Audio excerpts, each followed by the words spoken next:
Not sure I can blame the convention on this illness, but hey-ho, here we go. Hello, adventurers! I am the Welsh DM, the one Welshman whose accent and voice is still recovering from Dragonmeet. And that's actually what I want to talk about today. Dragonmeet was a convention that I went to at the end of November, and it also was the first time that I managed to actually GM a game at a convention for a bunch of strangers. And I came away with it with a lot of thinking points about learning how to GM at a convention that I think might be useful to someone out there who is potentially thinking about doing the same. If you're not aware of Dragonmeet, I think if you're in the UK, you should definitely go to it next year. It's probably the best TTRPG con available in the UK. And I've been looking back on it over the last couple of weeks and thinking about what I've learned and what might be useful to other people who are also thinking about running their own game at a convention. Short video, niche topic, but hopefully it helps someone out there. So the first thing you've got to figure out when you choose to run a game at a convention is what game are you actually going to play? Obviously, most people at a convention and running are going to probably fall into the D&D camp and be looking for that kind of game. So it's a perfectly good system to run. But that doesn't mean it isn't an opportunity for you to broaden your horizons and potentially expose yourself and others to other systems. If there's a system you've actually always wanted to try and GM, but your regular players at home haven't gotten around to it, a convention can provide you with a bunch of eager players who potentially even know the system or are as excited as you to play it as well. Regardless, once you've settled on your system, you now need to choose the adventure that you're going to run. If we stick with D&D for the sake of this argument, you want to make sure that the adventure you're picking tries to hit all three pillars of play. This ensures that the adventure you're running will cater to any kind of playstyle that arrives at your table, regardless of the kind of game they're looking for. It doesn't require an even distribution across the three pillars, but just an opportunity to engage with each one at least once or twice through the session. So for me, I ended up running an adventure that I have written and published called a Kobold Warren. There'll be a link down to the DM's Guild entry below. And I was surprised with how well it worked as a convention game. I was afraid it was going to be a little too combat focused, being a classic dungeon crawl. But the linear nature of it meant that it remained relatively tight and kept everyone on task, ensuring we didn't run over or feel like we were pressured by time. However, despite its linear nature, it still had enough opportunity for players to discuss other avenues and how they wanted to progress through the dungeon. D&D has a habit of going off the rails, so finding an adventure that is at least relatively linear allows you to nudge things back on course much easier if players get a little too wild. That being said, in retrospect, the adventure probably could use a little bit of tweaking for future conventions, making sure there's more written in possibilities for social and exploration rather than what I had to invent on the fly to make sure it felt like there was for the players. And finally, the last piece of advice I would give when deciding on which adventure you want to run is find an adventure that starts quick, starts hot, if possible even starts in media res. And I make this point because you don't want to spend the first 30 minutes of your tight 4-hour window dilly-dallying around the tavern, not really achieving anything and not getting on with the plot. If you can start an adventure in combat, rolling initiative before the players have even had chance to take things off the rails, they get locked in, everyone gets focused, and the narrative gets going from the off. Kobold Warren starts with a sudden combat against Ankegs, but there is a number of possibilities you can go with for this. You could even do an avalanche that players are running away from if you don't want to start with monster fighting. It's a great way to get players hooked into the game, figuring out what their characters are capable of, and just unifying together as a band of, currently, random strangers. Speaking of that aspect, perhaps the most daunting aspect of any new convention GM is the fact that they are running a game for people they've never met. It was definitely my most daunting element of the whole experience. But here's the secret no one tells you. Those players have never met you either or each other.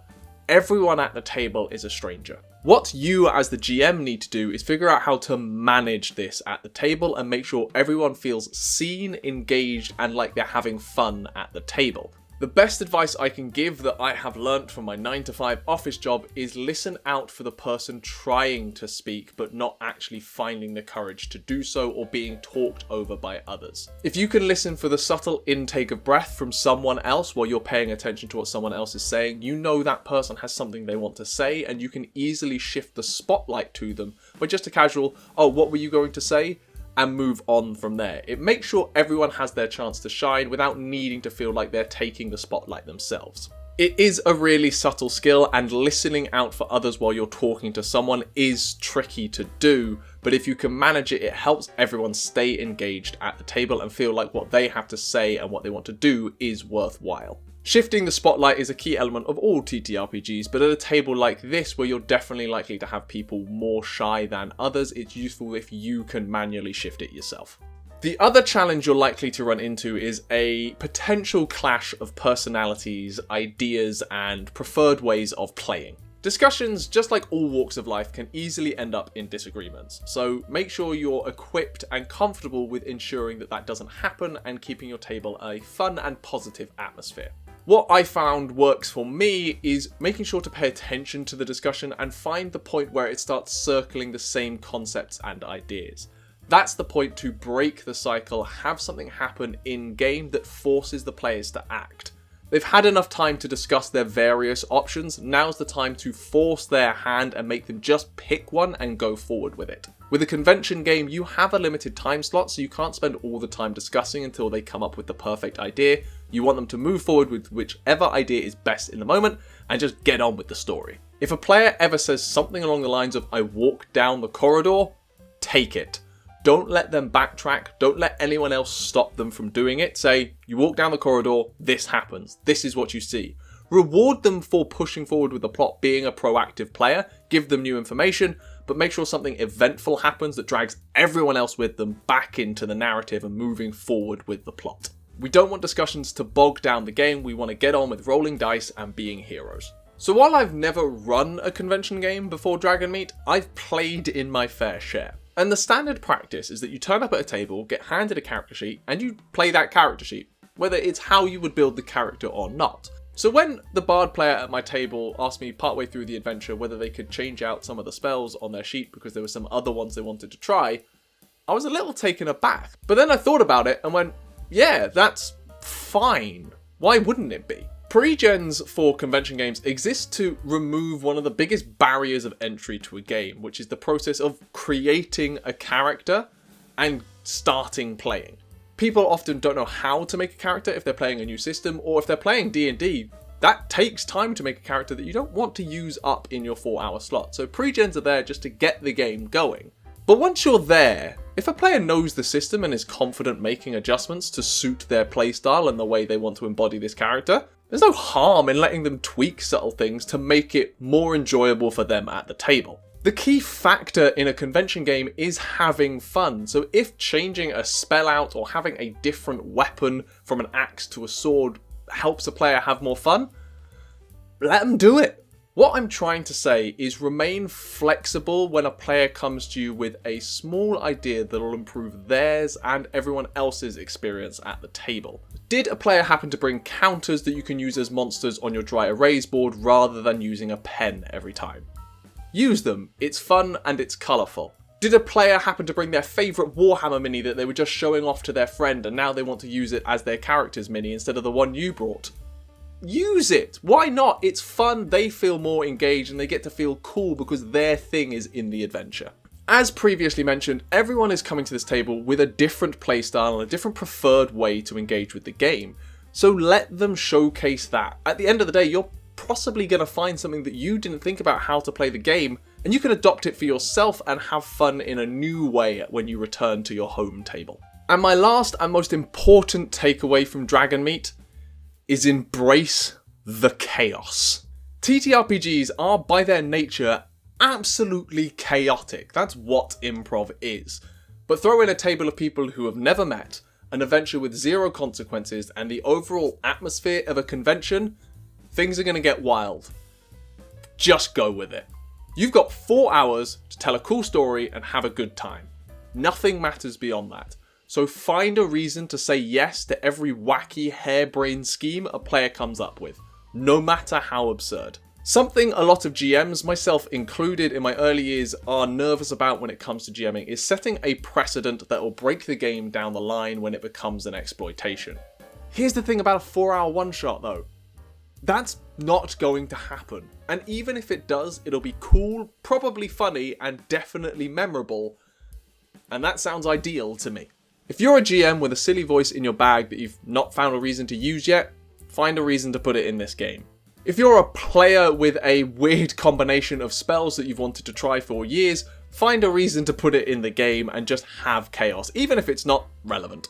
Hell, if a player says something remotely off the cuff in that kind of half-joke way players do a lot, grab it, run with it, see where it leads.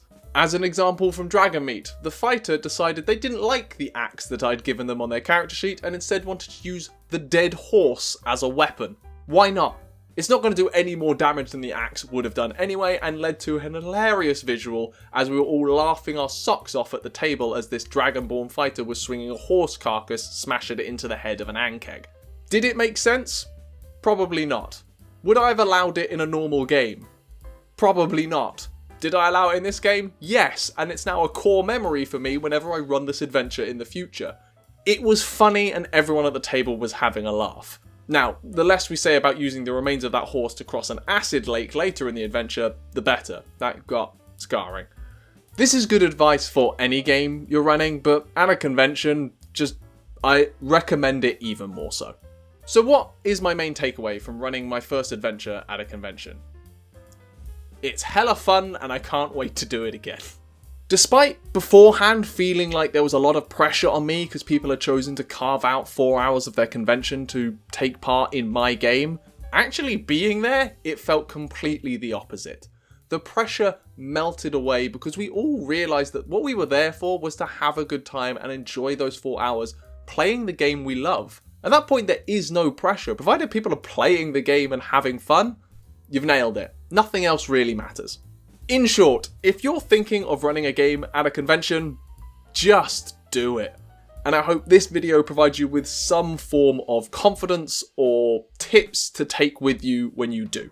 If you do want more advice from people more experienced of running games at conventions than me, go and watch the Eldritch Lorecast. I think it's episode 135, where they answered, ironically, a question from me about this very topic.